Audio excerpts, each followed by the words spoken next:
Hi, it's been a while, hasn't it? Two new Monster Hunter games came out since I last posted anything here, both being great games in their own right. But only one is getting the praise it rightly deserves. Monster Hunter Stories 2 has been killing it thanks to how much it has to offer, but that's not what we're here to talk about today, nor is it fair to compare the two games when they belong to two different types of RPG styles. Monster Hunter Rise has been on the back foot ever since it was released, and it's really unfortunate. No matter where you go, there will always be someone trying to kick the pedestal from underneath it, and the sad part is that it is somewhat warranted. Monster Hunter Rise, for a Monster Hunter game released now, is rough. It doesn't quite capture that feeling that previous Monster Hunter games had, with the player base always at each other's throats about this one game. So I'm here to share why I think Rise is the way it is, and why so many are upset at it. After the completion of Monster Hunter Generations Ultimate, the Portable team started work on their next major project. Another classic-based title where the verticality was going to be taken to a whole nother level. Development was underway until they saw the success of World. World's breakout success really opened Capcom's eyes to the golden formula, with World's updates to the series as a whole. This, in turn, caused the Portable team to scrap what they had with the classic style and instead pivot more into World's mechanical updates. This, as I would imagine, caused some issues to arise rather quickly due to another aspect of Rise's development. The fact that they were using the RE engine for the first time in the series. So not only did they have to pivot into the mechanics World brought in and try to fit those into a more classic style, but they had to adapt this hybrid style into a new engine they never truly had experience with before.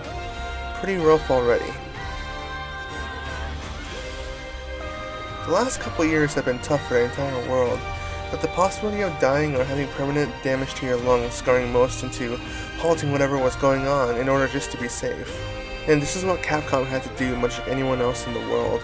This caused development to come to a complete halt. It's obvious what sort of effect this would have on everything.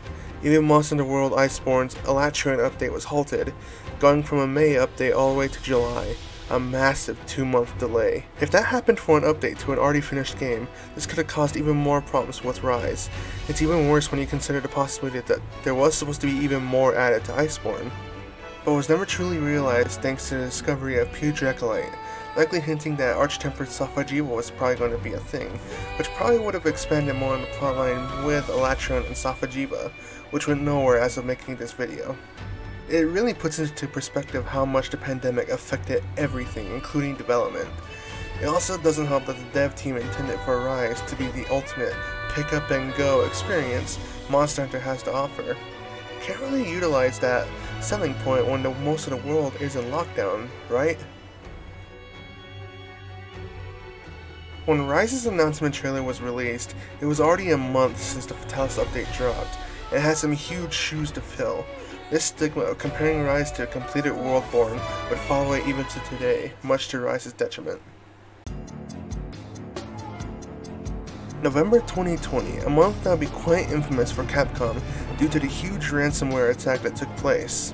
While the exact effect it had on Rise's development is currently unknown and probably will forever be unknown, it's yet another setback that could have impacted its already troubled development. Now, something that most people tend to take for granted is how many experimental and new ideas are put into the test in Rise. Wirebug, Wyvern Ride, and Rampages most likely have a huge amount of complexity to them, requiring more time to perfect and ensure that everything works as intended. The Wirebug gives the player unparalleled movement to anything else in the series. Being able to scale entire mountains, ancient pyramids, and more means that they had to ensure that almost every surface is interactable in this fashion, allowing hunters to climb up almost anything. Then there's Wyvern Riding, which would probably need a lot of work since you're taking control of a monster, basically introducing a whole new weapon with almost every monster in the game, aside from the serpents and apexes. Finally, Rampages are a whole new dedicated game mode within the series, as it brings in tower defense. While there was aspects of tower defense before with siege monsters like Lao Shin Lung, there was never something to this degree, where you fight off a horde of monsters. People tend to forget that this is already a huge amount of content to work with as is, and without any question makes up for a huge part of why new updates are taking so long to get done. When Rise launched and players got to the endgame, reactions were mixed to say the least. For one, The game ended on a cliffhanger, only to be fixed when the third title update went live. Next was the fact that the HR was going to be capped until title update 2. This was a huge blow for early Rise, since it indicated that something was wrong to the fanbase and discouraged them from playing more than they needed to, thanks to the fact that any and all rank progress wouldn't be tracked. On top of all that, the main endgame goal of min-maxing sets for the Elder Dragons was thrown into a tailspin for some players thanks to the nasty bug that caused the same charms to be rolled again and again with one of the best rolling options. This brought back the negative stigma of charm tables, much to everyone's horror. It also goes without saying that the game was incredibly buggy compared to past MH titles. Even now, they are still trying to iron out the multiple rough spots, mainly for weapons to even work as intended, months after launch. This was all in the base game before getting to the title updates, which did make the game better overall, but the damning thing is that the title updates were just glorified ways to patch in the rest of the base game as intended. This was a telltale sign that something was wrong to most of the community, and well, we can still feel that today. As of making this video, Rise hasn't gotten anything major since the true ending in Title Update 3, just event quests that give subpar rewards and bug fixes. And then there's the fact that the game is incredibly easy, with most players agreeing that it doesn't have the big scary challenge like Extremith or Fatalis to build sets for, so it's even a point in coming back when you beat the final quest. And then there's... Finally, the thing that most current players are upset about, the fact that there is a cash shop isn't a huge surprise due to many companies already adopting this method of microtransactions.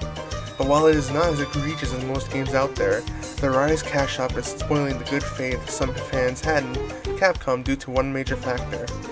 The fact that layered armor is being sold as a part of it for not only the player character, but also for your Palico and Palamute. This greatly upsets some of the current players as they see these layered armor sets as something they could have earned via event quests as actual content instead of stickers, gestures, and titles, most of which were cash shop items to begin with in World. Now, note that this is my belief on why Rise is the way it is, with the info I was able to scrounge together. And while it does seem like Rise isn't in the best spot currently, that doesn't mean it won't get better. The possibility of an expansion always rekindled a sort of hope with Rise, seeing how the series has had amazing expansions that always felt like entirely new games. For example, Tri, 4, and World were alright by themselves, but thanks to the Ultimate expansions, they always became huge hits in the community, with Iceborne showing just how impressive expansions can truly be for modern Monster Hunter.